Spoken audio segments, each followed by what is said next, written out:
It's giving us a please stand by so far, so nothing's happening.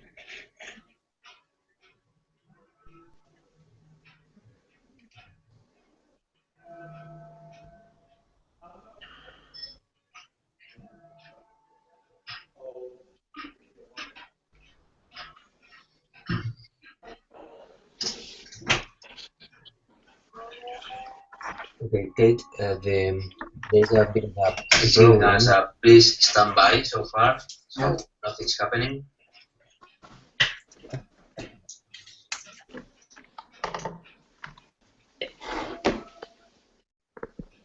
Yeah, now we are live.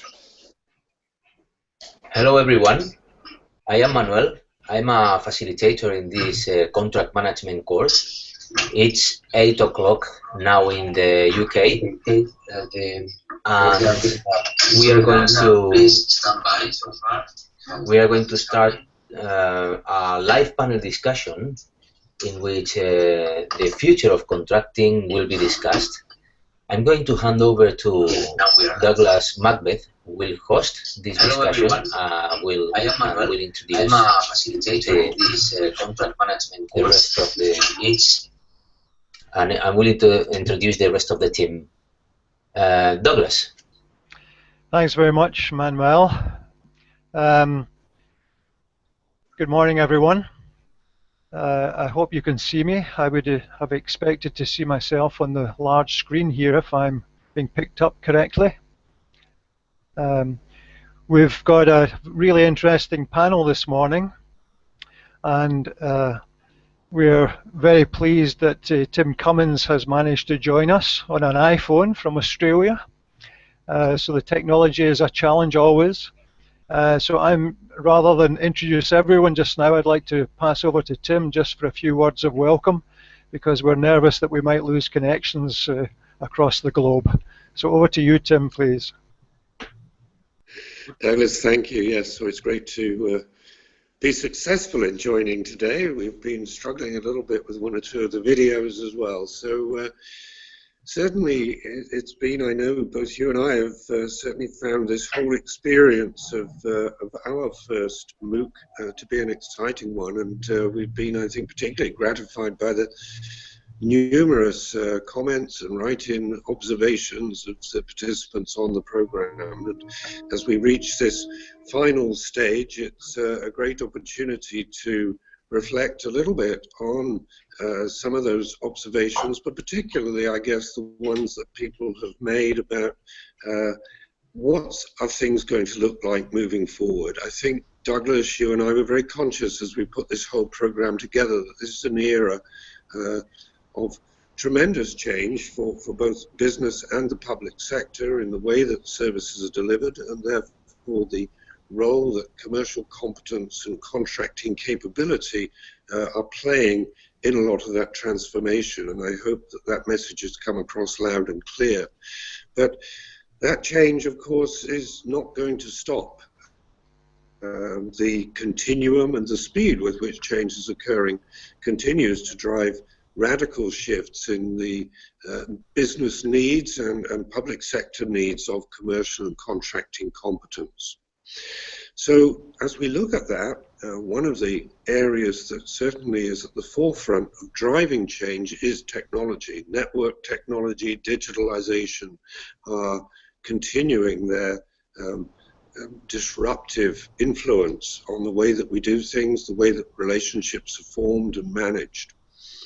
And it's only fitting, therefore, I think, in this final session, looking to the future, that we are joined by a group of people who, in their diverse and varied ways, are, I think, at the leading edge of a lot of those technologies, and therefore particularly well qualified to join us today and collectively for us to talk about that future of contracting, but with some particular focus on what that, I think, may mean in terms of the nature of the technologies we're going to see and the impact those technologies may well have on the way that we form, manage, and indeed even write our contracts. So that's probably enough from me by way of a bit of an introduction. Douglas, why don't we move to our esteemed panelists and let them quickly give their background and perspective. Okay, thanks very much, Tim. I think a very nice introduction, setting the scene very nicely. I think it's also worth noting that the head of the Home Civil Service in the UK, Sir Jeremy Haywood, blogged about this particular programme and the importance of what we're talking about yesterday. So we're getting high visibility across the UK at least. And of course, as you say, we've got a very interesting panel this morning. Two of whom you've met before. Kai Jakob has been seen on videos, and of course we had an interview with Mark Bryant. Alan Day and Carl Chapman are new to this particular program, but I'll go around and introduce them. We might not get Carl just at the moment. We're trying in the background to make connections to him, so hopefully he'll be able to drop in either now or during the program. So if I can perhaps move to Kai, I hope I pronounce your name correctly, Kai, in the second part there. It sounded a bit strained for me. But if you would introduce yourself again to the group, thanks very much. Yeah, sure, I will do, and hopefully you can hear me fine. Yes, indeed. So, joining from Germany, from Waldorf, from our headquarters here from SAP. My name is Kai Jakob, you pronounced it perfectly fine. I'm the head of Global Contract Management Services, which centrally owns the process and the tool and the operations of everything that belongs to the contract management that we do and that we perform at SAP.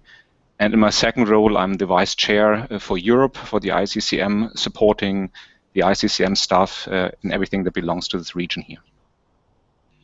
Thank you very much.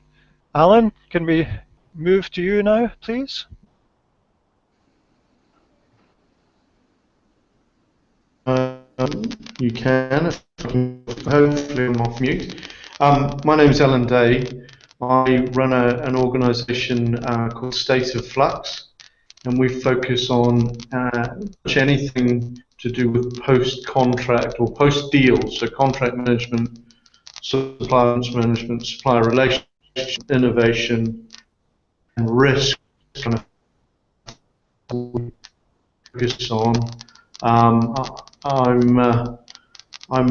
in our headquarters here in London, and been working in this particular field for over 20 years. So technology is quite a key enabler and interest of mine. So I'm looking forward to speaking to you all about it today.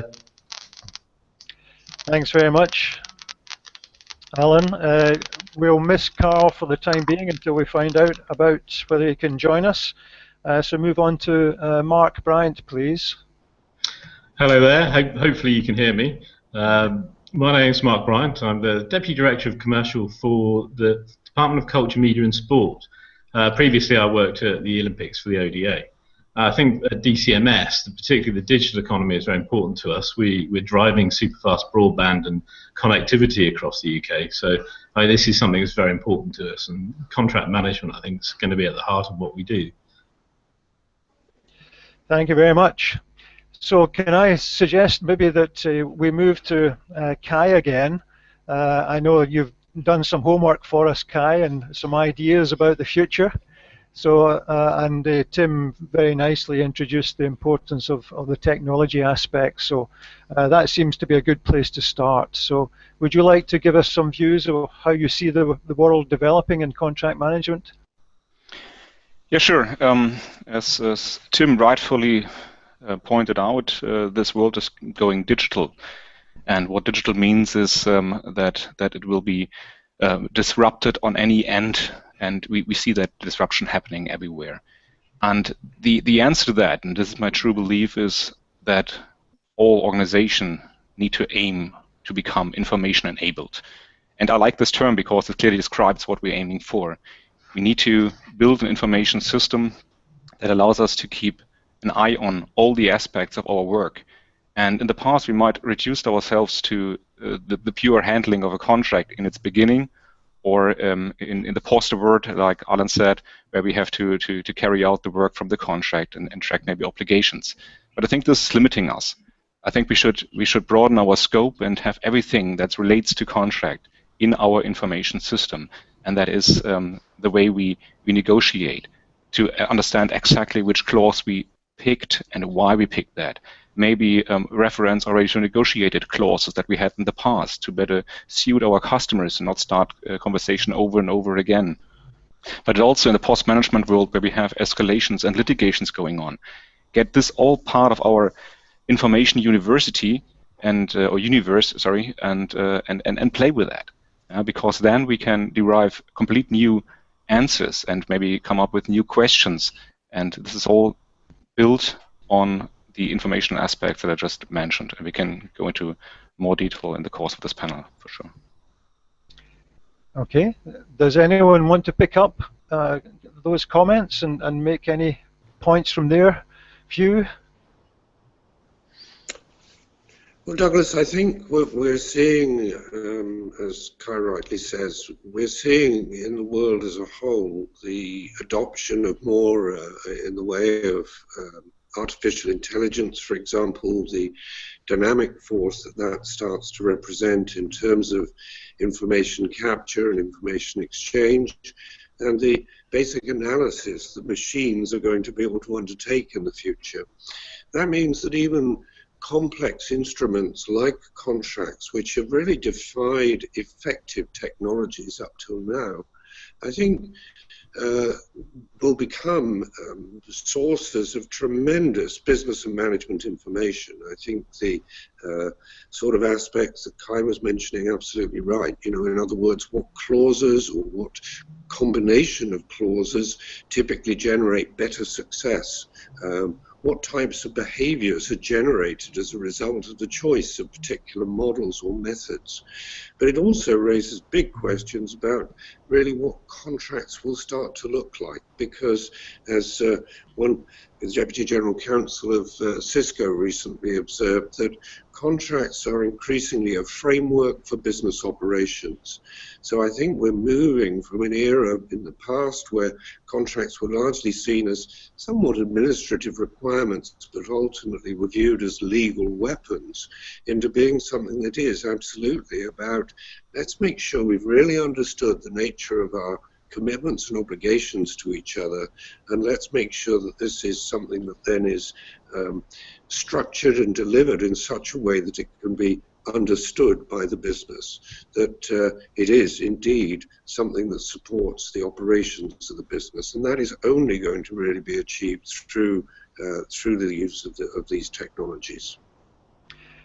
I'm wondering, Kai, that you're describing a situation where the reliance on the technology is going to be very high, and perhaps given the spread of the people who are on this program, they might not be at the same development level as the clients who are using your software, for example.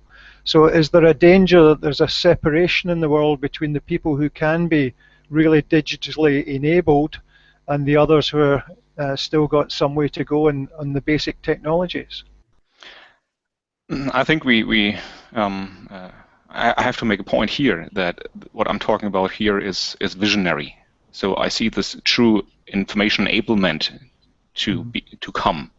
That's not there yet, but we're working on that. So we took the attempt to first look into what is the information system here at SAP, for example, and we started with the contracts, and we have pretty much the contracts under control. The next big thing we look at are the templates. The thousands of templates that we use worldwide in different languages under different jurisdictions. Yeah, this is something we will also sooner or later manage pretty good. But this is still a black box for us because you cannot report on Word files. Yeah, we all love the Word files and the technology that Microsoft brings, but it's not reportable. So the next thing is we have to go down to the next level, which is decompose a contract into its clauses, and then we manage the clauses separately, and then what Tim just mentioned is possible, because then we can report on each and every clause, yeah, and we can report on a single contract and point out which clauses have been changed and why they have been changed, and then this brings us invaluable insights, and we understand better our market, and we can see where we lose our negotiation time, and this is something where I see in future also with the support of ICM maybe a central platform supporting all businesses. I think this is something where we should rather, as a community, work together, and that's why I'm so inspired by ICCM and try to collaborate in a big scale here, that we see that we set certain standards, and whoever is the platform provider of the future, but there will be one, and they have to closely collaborate with ICCM to enable everyone, even small businesses, to participate in this new world where we share maybe insights and which clause we have picked. Because in the end, this is maybe to the theme of big data. If we would have everything stored centrally or referenced centrally, we can derive big new answers from that. Sorry to interrupt, it's Alan here. I completely agree. There is an importance not to lose sight of what the contract do, which is really to enable business between the two parties. And I think a lot of it is around, and where we can really use technology is also to, as Tim mentioned, to drive the right behaviors between the two businesses that are working together. And I don't think that's going to be constrained by onerous technology, but I do think it's how we use technology to enable that.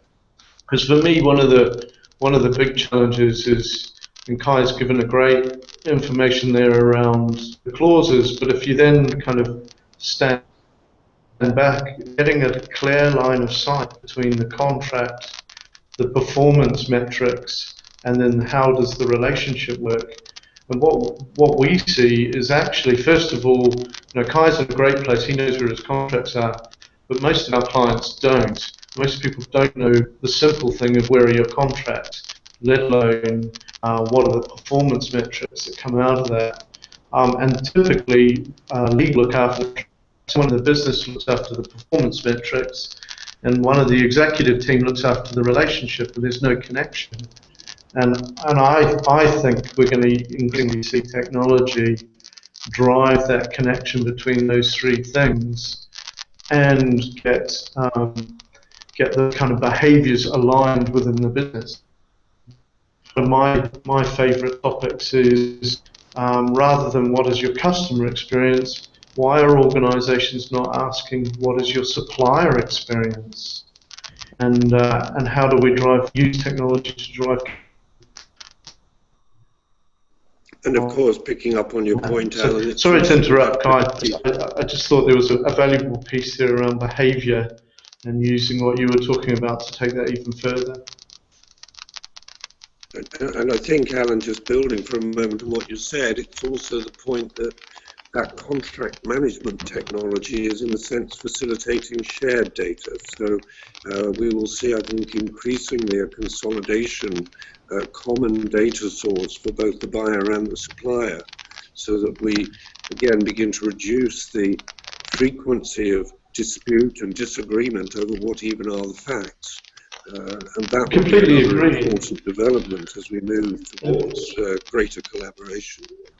Well, if you think of the value chain, the duplication that goes on within organizations where we take metrics of the supplier takes metrics of themselves, why are we not using the same data and agreeing? So there is a big piece of trust that needs to be gotten over, but I do think we can use technology to enable that, so that actually it's far more aligned and as you said, Tim, it's more collaborative. Mark, could I perhaps ask for a view from the civil service? So that there's a lot of discussion going on there about the technology, but also about the interpersonal aspects, which seem to come across very strongly in your presentation about the Olympics. Indeed, I think there's some really powerful points that have just been raised there, and building on things that Tim and Alan have both said about behaviours, those are probably the most crucial thing that we saw. I mean, in the Olympics, certainly, and I'll talk a bit more perhaps later about ventures going forward in the civil service, but to dwell on what went well for the construction of the Olympics, previously, I mean, construction had quite a lot of contracts being used as legal weapons, as Tim put it, and that's an excellent point. Dwelling on the data and behaviours, it was rather more primitive at the Olympics at ODA, but we did share our data. So we had one contract management tool that both we and suppliers used. There was one unique sense of data.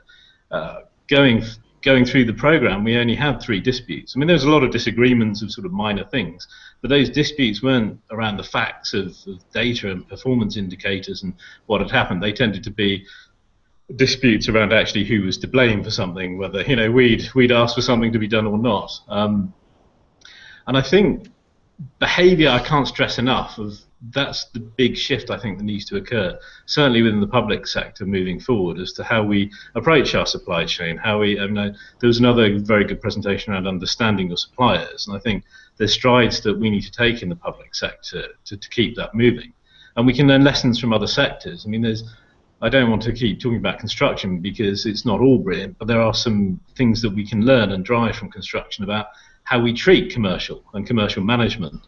It's not just for me about contract management. There's a point I'd like to make that when we talk about behaviours and when we talk about attitudes, it's actually commercial as a discipline as well as a profession. So in construction, you tend to have commercial is very front and centre. It's part of the core offering. Whether you're a client or whether you're a contractor or a subcontractor, it's right there. It's not a support service. It really matters to your profit and loss account. What I've seen in other sectors where I've worked both in private and now in the central civil service is it tends to be more of a support service. So you have people operationally managing suppliers on a day-to-day basis who then will call in commercial or legal support when something goes wrong. And I think one of the great advantages of the current profession which we have within the Crown Commercial Service is we now have a controlling commercial mind, and we have a real focus on driving commercial behaviour and commercial nous across all of our policy teams. Because I think there's been a history of somebody wants policy enacted. That will, in these days, as we move ever more to an outsourced version of events in the public sector, that means increasingly dealing with the private sector, the commercial sector. And we need to make sure that our behaviours are uniform across all of those touch points. And that's something I think the Olympics did very well. It was uniform. So building on something Alan was saying, we need to break down barriers between different units dealing with different parts of a supplier. We have to be as one. And I think one key point in that, and that's something that Kai raised earlier, is about understanding your contract, actually. It shouldn't be a legal weapon. It should be something that defines and sets out the relationship between both sectors, both public and private sectors in the supply chain. And I think there are some lessons that we still need to learn. There's still so much we need to do, but as a public sector, in how we define what our requirements are and what we expect of the supply chain and what they can actually deliver. There's something, in a post-Latham world in construction, it became very clear that risk needs to be held where it can best be managed. From my personal experience, I think that's something we're still not the best at. Sometimes we expect us to buy a product without necessarily understanding that the management of that service is not a product at all. It's an ongoing relationship. Okay, thank you very much. Can I maybe develop a little bit further and go back to Alan, because I know you've been doing some work in the use of virtual contracts and using some interesting sounding words like avatars to walk through a potential contract and training situation. I wonder if you could tell us something about that, Alan. Yeah, thanks, Douglas. I mean, we've recognised the challenge around behaviours and getting consistent behaviours. So if you took, to Mark's point, the Crown Commercial Service, how do you ensure that behaviours across the Crown Commercial Service that are consistent when they're dealing with that supplier? And one of the things we've noticed with our annual studies on supplier relationship management and contract management is that people aren't investing in training, and we think that's a pretty key thing. And so we've been working with Tim and I and have developed a virtual world where you are an avatar. You can walk into a scenario, and the virtual world is you pretty much do everything that you do in the real world in the virtual world. And in a training context, so we can have people walk in as their avatar, sit down and deliver a training course, which breaks the barrier of both geography and time zone from that perspective. But what's really neat is we build scenarios where people can react to them. So to give you an example, rather than we can create the scenario in the virtual world and put them in it, and then measure how they're going to react. So we're starting to really focus more on behaviours, and I think that's a key thing, and the technology definitely enables it. So that's on the training side. Tim and I definitely how you constitute parts of contracts, put it into the virtual world. So rather than have a document, you walk through different acts. And within that virtual world, you can have explanations of how certain things will work. So we think the technology is really just sort of starting. Some great applications of how you could use the virtual world and those avatar type pieces.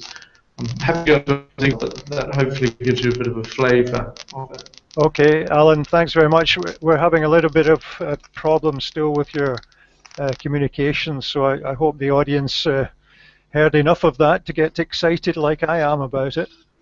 And just a point to the audience, we're having some trouble with the live chat, but you're welcome to make some comments on the step itself. And there's a possibility, I'm told, that there's a comment section on YouTube as well. So if you want to get involved live, please do come back to us. I think we've also lost the technology has beaten us. The future may be technologically driven, but the present is still struggling. So the technology has beaten us with Carl. Now, Carl Chapman comes from Riverview Law and has a particular view about how the world is changing in on the more legal side of contracts. So, Tim, I know you've talked with Carl before. I wonder if you could pick up some of his views on, and maybe shared views you have about the way that legal will change in the future. Yes, indeed. So there is a tremendous amount of work actually going on within the legal community globally to try to get to grips with the future of their role. Carl and I were actually together at a conference just last week in Basel, where there was a group of, I suppose, around 60 or 70 general counsel from many of the largest international corporations, and there was very active and live debate around what exactly is the future of the lawyer, both the in-house legal function and the external law firm, and I think a lot of it is driven by the understanding that the perhaps litigious nature that is dominant in some parts of the world is, of course, not conducive to the growth of world trade, that many of the principles that we've tended to operate on are beginning to erode. Even fundamental issues like the rigid approach to ownership of intellectual property is something that's increasingly questioned, and realized that, again, it drives bad behaviors, and that much of that intellectual property as a result doesn't get developed and exploited for the benefit of humanity, but also for the benefit of the company that nominally owns it. So there's a lot of attitudinal change and opening up, but there's also, I think, that realization that there's increasing pressure on every professional organization, every professional group, to really become much more definitive about the value they add. And law schools such as Stanford have got very well-funded and significant innovation projects going on, where once again they're looking at the transformational impacts that technology is likely to have, the extent of disintermediation that that's going to create of professions like the law, and again the transition of those contract documents and instruments into much more these operational tools rather than just being focused on the law. Thanks very much for that, Tim. It kind of links into one of the questions that we had on the step from Dougal MacLeod. I'm not sure where Dougal's comes from, but it sounds as if it could have a similar heritage as to myself. And I've adapted his question to say, do you see a trend to taking a more holistic view? It seems that we are hearing some of that in the discussion so far. So can I throw that into the group? Do all professions really need to see the bigger picture rather than be so narrowly focused as they might perhaps have been in the past? Does anyone want to pick up on that view, on that question? I could, because I think that's the driving theme behind what we are trying to achieve here, that we get really the 360 view on what we are doing with the outside world. And independent whether a company relationship is based on buying or selling or partnering, it all comes together in the end to understand this relationship. And in our world, we try really to enable our sales force, for example, to get a 360 view on all the relationships that we have to better serve our customers. Okay. I think the real point, Douglas, is that specialism is not going to go away, and what we're actually seeing is a growth of complexity through ever-increasing disaggregation. If you think about what's going on, most large businesses do far less things today than they did in the past. You know, Henry Ford was hailed for his revolutionary new concepts back just 100 years ago, when the Henry Ford view of the world was that you needed to own every single piece of production. I mean, Henry Ford even owned the farms that bred the sheep, that created the wool that stuffed the car seats of Ford cars. Today, it's complete reversal. You've got companies like Nike that are in fact no more than a brand. They own virtually nothing. And in fact, many of the value chains that are emerging today are of organizations that have virtually no assets, but which have tremendous power within a supply chain. So I think the point is not that specialism will go away. And I think the point is not that everybody needs to become expert at everything. I think it's more that we have to find the vehicles and the instruments through which all of those diverse opinions and viewpoints are better aggregated and integrated. And I suppose what I would see, I suspect that Kai would agree with this, is that the contracting process is where that aggregation and integration has to occur. Certainly, okay. and if I may just add one other thought on that is, what we're seeing here is what we call here knowing-doing gap. The people that know are not the ones building the application and the IT infrastructure of the future. And I think our colleagues from whatever function they are, legal, contracting, commercial management, should become way more instrumental in helping us build the future application. And the way they do that is to decompose their own work. And instead of becoming the expert for everything, you should see where you contribute to an end-to-end process and what your contribution is, especially in these contracting processes. And I think here this is where we have to way more closely collaborate with field legals and with purchasers and with contract managers around the globe. Okay, it raises another link, if you will allow me, to a question from Vernesta Noel Smart, who's saying we've talked about cultural difference and similarities in contracting, but the question was, will technology make it easier to be consistent? And I think that harks back to your first presentation, Kai, that if you're going down to the individual clauses, it may be easier to get the agreement across cultural difference on some of that detail. Definitely, you could, yeah, but maybe this is the special value add that we bring by going in different direction and in different geographies. Yeah, maybe the more complexity is even something that we want to manage. If we only are able to better manage our clauses, then we can deal with a higher degree of complexity and have a customized contract that fits probably nicely to the Indian market or to the China market.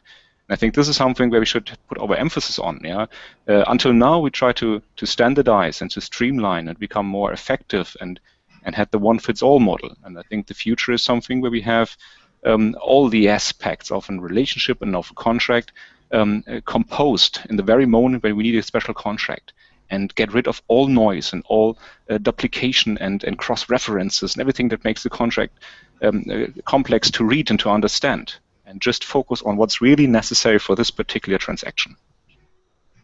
Okay, so interesting. Can I interrupt Douglas? So I completely agree with Kai in the sense that I think contracts will become more personalised or individualised to each organisation. What needs to remain consistent is what relationship your organisation wants with each of its suppliers. So what is A, B, and C's cultural behaviour between them and their suppliers, or them and their customers, and that's the bit that you want consistent. Key clauses and KPIs change for every supplier. Even if it's consistent for you, the suppliers are going to be different. So there's key to it, but ensuring that you keep that cultural standardization is crucial. Okay, and can I perhaps go back to Mark, because one of the things that's come across from a number of the comments is the potential differences or similarities between the public sector and the private sector. And you talked about this earlier, about the degree of outsourcing that must inevitably feature in the future of particularly the civil service. So would you like to reflect on what lessons we can learn from each other?